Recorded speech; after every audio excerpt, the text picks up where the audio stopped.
काय करंट लागला होता मला? काय कळतंय? तरुणापेक्षा म्हाताऱ्या माणसाच्या गुलाबाच्या फुलासारखे कळलं ना तुम्हाला मला नेमकं काय म्हणायचं?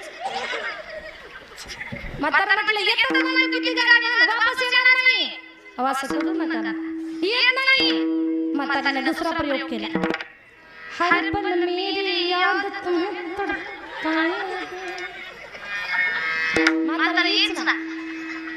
म्हातारी म्हटली लग्नात 7 फेरे तुमच्या बरोबर घेतले आणि आयुष्यभर बरोबर राहायचं, साथ सोडायची नाही अशी शपथ घेतली. तुम्ही ती शपथ मोडताय. अग्नीच्या साक्षीने घेतलेली शपथ पण म्हातारच्या डोक्यातच जाईना. म्हातारच्या डोक्यात रानमंडल घुसली. रानमंडल माहिती आहे तुम्हाला? रानमंडल माहिती आहे ना?